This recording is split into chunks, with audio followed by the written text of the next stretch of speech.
I never thought I would ever decide to take such a trip. The usual excuses always swirled around in my head. Work, home, bills, all of this prevented me from breaking out of the usual rut. But one day, something changed. Maybe it was the fatigue of monotony, or maybe the thirst to see something more than my familiar neighborhoods and endless workdays. I bought a ticket for a train that went across America, from the East Coast to the very West. Sitting on the platform of the Chicago station, I felt a slight excitement. The train rolled slowly and majestically. The long metal snake glittered in the rays of the sun. The car I got into turned out to be cozier than I expected. A soft chair by the window, a small folding table, and, most importantly, a view of the endless rails running off into the distance.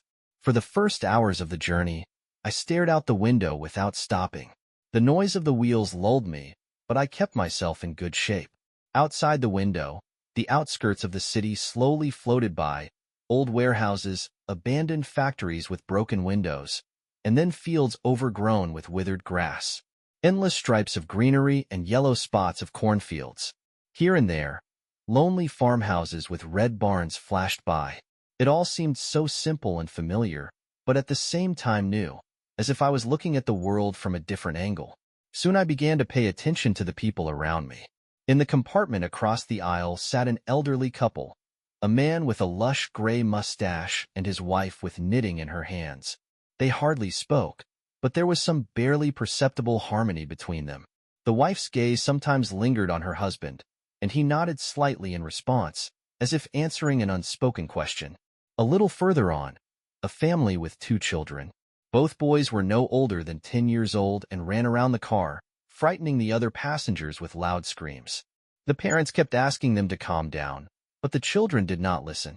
I noticed that one of the boys kept holding a toy train in his hands and running it along the wall of the compartment, as if imitating the movement of a train on the rails. Several hours passed.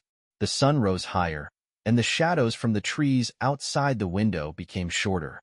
I stood up to stretch my legs, walked along the carriage, and went out into the narrow vestibule between the carriages. There you could feel the real spirit of travel. The rumble of the wheels under your feet and the fresh wind rushing through the barely noticeable cracks in the doors. In the distance, the whistle of a locomotive. For the first time in a long time, I felt like a part of something big, as if I belonged to this endless stream of life. On the way back to my seat, I noticed a man sitting in the corner and drawing something in a notebook.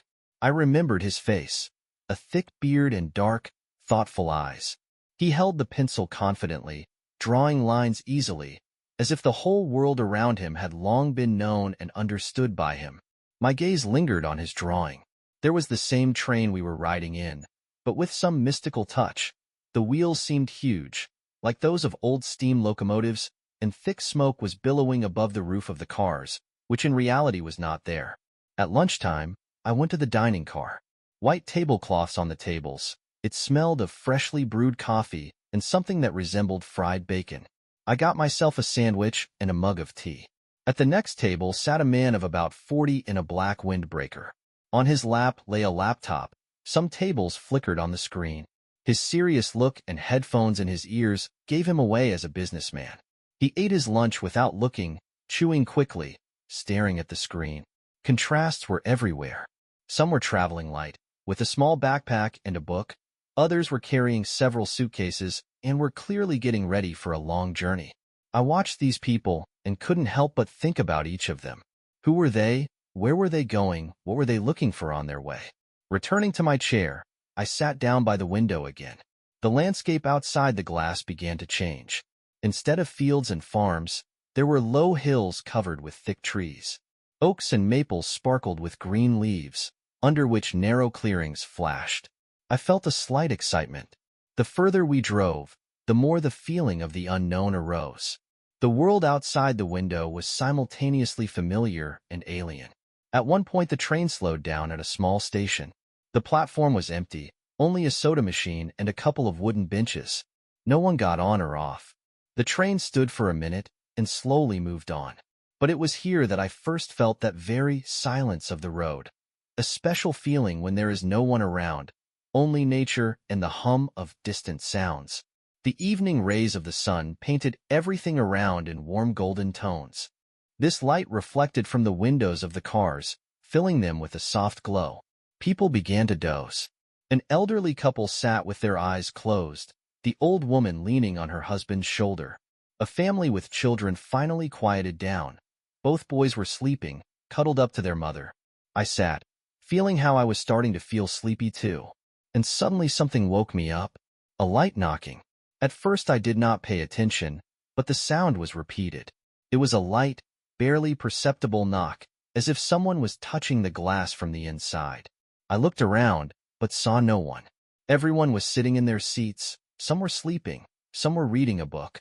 I looked out the window again. The tree branches were darting outside the glass, and for a moment it seemed to me that someone had passed the train along the edge of the forest. A human figure, dark, indistinguishable, but I attributed it to the play of light and shadow.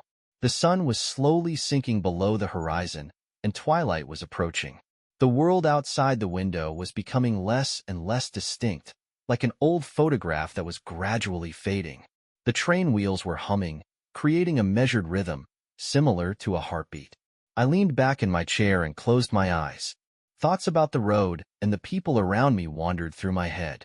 Before going to bed, I looked at that same artist again. He was still drawing. This time his notebook contained a strange landscape, a dense forest and fog over the ground. And between the trees you could see the outline of a train. The train went on. There was a night ahead, a long road and thousands of miles to go. I woke up early in the morning from the bright rays of the sun that hit me straight in the eyes. Outside the window, the endless prairie sparkled. The golden grass, swaying in a light wind, stretched beyond the horizon, and the sky was so blue and deep that for a second I felt like a speck of dust in this huge world. The train rushed west, and I realized that I was starting to forget about the time. The clock on my phone showed 6:23 in the morning, but it no longer mattered. An elderly couple was still sitting in the chairs next to me. The woman woke up first and looked attentively at her husband. He was still sleeping, his head propped up with his hand. Her face glowed with soft, patient care. I again felt that invisible connection between them that can only be found in people who have lived together their entire lives. Walking along the carriage, I met the artist with the beard. He was sitting in the same place and drawing again. Today his painting was different. He was depicting something like a canyon or a deep gorge with a river running along the bottom. His pencil emanated amazing energy. Each line was confident, precise, as if he had seen this place with his own eyes. The dining car was noisier this time. People were having breakfast, chatting, discussing their plans. I got myself a cup of coffee and pancakes with syrup.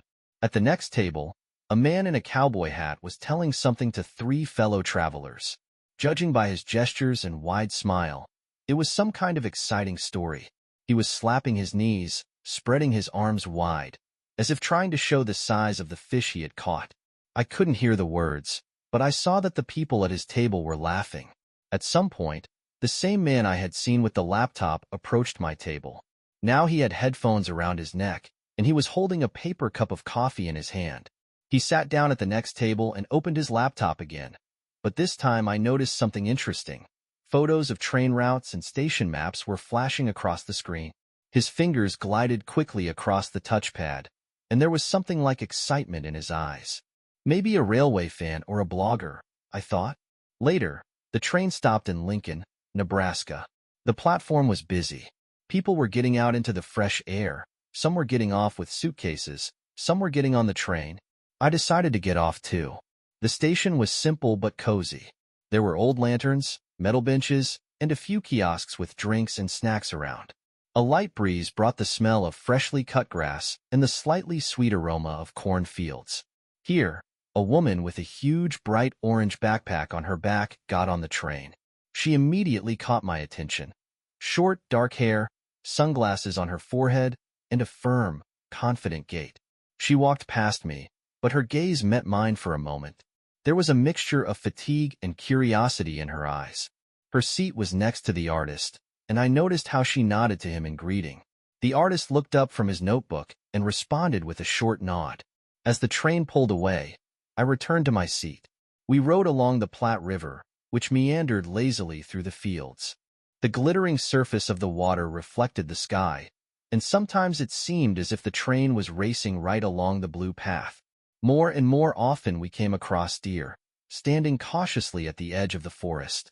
One of them raised its head and looked straight at us, as if checking who had invaded its territory. The desire to talk to someone began to grow. Perhaps it was because of the long time on the road, or because of the feeling that I was surrounded by interesting people, each of whom was a story in themselves. My attention was again drawn to the artist. Now he was drawing a woman with an orange backpack. She was asleep, her head slumped on her chest, and her glasses had slipped down to the tip of her nose. There was something in the artist's drawing that I did not immediately catch, but then I realized. Her pose seemed relaxed, but the look he had drawn was awake, alive. At lunchtime, the train made another stop in Denver, Colorado. I already knew this city from stories of friends, but I had never been here. I wanted to get out again, at least for a couple of minutes, to breathe in the air of the mountain plains. On the platform, I saw a woman with an orange backpack take a small notebook out of her pocket and write something in it. She stood there, looking at the horizons and taking notes. I couldn't help but think that she was also traveling for something important. Maybe she had more reasons to go on this trip than I did. Denver turned out to be bright and lively.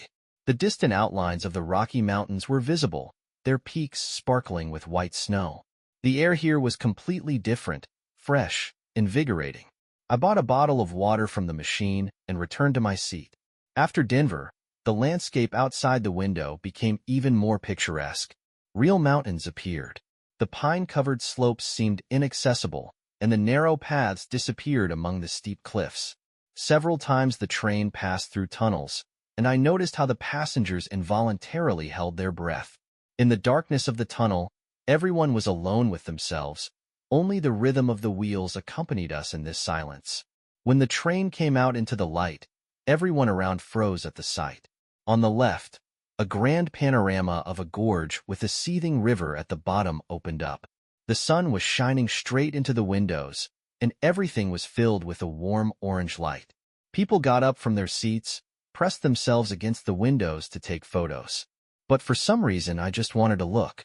At these moments, you feel that you are not just on the road, but inside something larger than yourself.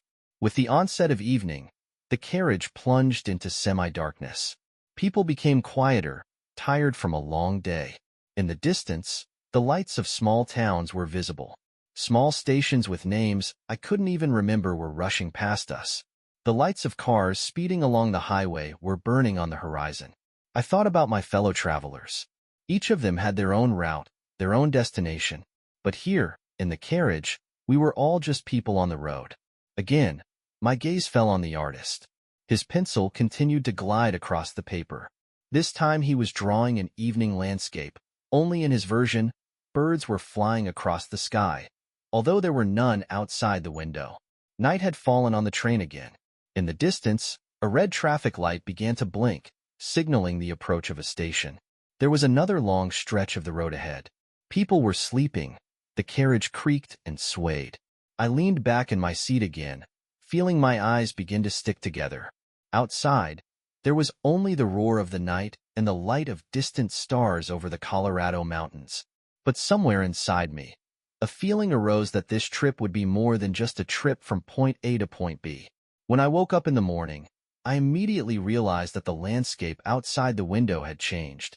Where yesterday there had been green plains and mountain streams, now there was the dry, parched Utah desert.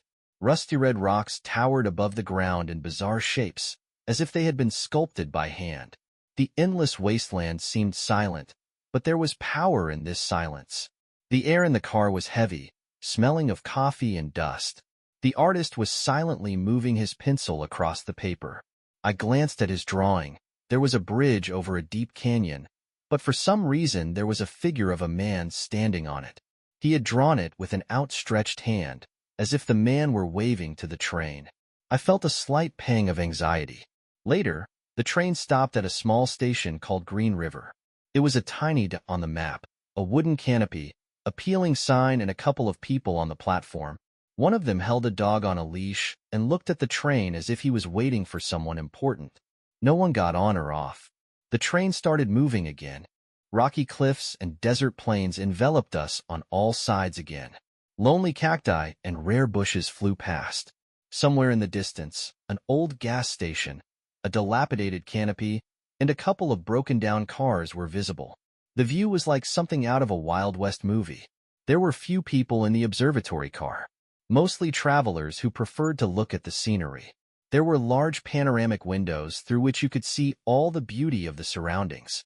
At that moment, I felt like I was in some special time pocket where time flows more slowly than usual. A woman with an orange backpack passed me. She looked at the rows of seats and took a seat by the window. She took out a notebook and began to write something down. I watched her for a while. Her face remained focused, but I noticed a slight smile on her lips. I wonder what she sees outside the window that I don't. The train dived into tunnels and emerged again into the light. Each time we found ourselves in the darkness, the silence in the carriage became even more deafening. Only the measured clatter of the wheels accompanied us in this black emptiness. At these moments, I felt a strange detachment from reality, as if we were moving not only in space, but also in time. At lunch, I met the same man with the laptop again. Now he was sitting at a table in the dining car and enthusiastically flipping through photos of train stations. Perhaps he was a blogger or a photographer, but his concentration spoke of something more. He was looking for something, but clearly did not want anyone to know it. I decided to have lunch and took a chicken sandwich and tea. The passengers in the carriage were calm. Some were eating alone, others were talking to a companion. At that moment, the train began to slow down. Red cliffs stretched out around us, and suddenly a chasm opened up below us. We were traveling on a bridge over a narrow canyon, and below I saw a river winding like a thin thread. People reached out to the windows to take pictures of this view. I decided to just watch. Having passed through the canyon, the train dived into the desert again. I returned to my seat.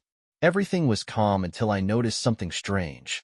In the distance, on the embankment near the tracks, stood the figure of a man. I thought it was a worker or a shepherd, but this man was standing too still. His arms were down, and his gaze was directed straight at our train. As we approached, the figure raised his hand and made a slight gesture, like a farewell. This gesture was so strange that something inside me skipped a beat. No one in the car seemed to notice. I looked around for confirmation. Maybe someone else had seen it too? But everyone was busy with their own affairs. Unconsciously, I began to think about the figure on the embankment. Who was it? Why was it standing there alone? Why was it waving at a train full of strangers? Perhaps it was an ordinary local, but something about its stillness did not give me peace. The evening brought with it peace. The people in the car began to fall asleep again, as they had the day before. The sun sank below the horizon, leaving behind a deep blue sky. In the distance, I saw the occasional lights of farms or roadside motels. I returned to the observatory car. The night had turned it into an almost empty abode of silence. There were only me and a couple of other passengers. In one of the corners, an artist was sitting. He was drawing again. This time, his notebook contained a picture of a night landscape. But, looking closer, I noticed something strange. His drawing showed a train moving along a narrow embankment. Behind the train stood the same figure that had waved during the day. But this time, its pose was slightly different. The hand was not in a farewell gesture, but as if trying to stop the train. Goosebumps ran down my spine. How could he have drawn this? He hadn't seen this figure waving to us. No one had seen it except me. I wanted to go up to him and ask him about it, but something held me back. Maybe I was afraid of looking strange. Maybe I didn't want to hear the answer. It could all be a coincidence, but the feeling of anxiety remained. I returned to my seat. It was quiet around. Only the noise of the wheels and the train's whistle occasionally broke the night silence. People were sleeping. The carriage was asleep. I tried to relax, but sleep wouldn't come.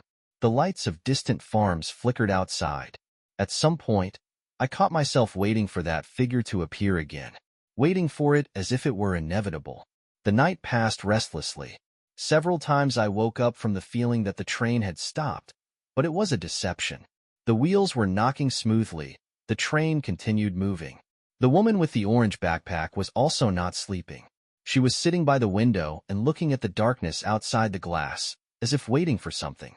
Her gaze was directed into the distance, but I could tell from her face that she was seeing something, or searching for something. When her eyes met mine, I felt some kind of silent understanding between us. She saw, too, or guessed. The train continued to rush through the darkness.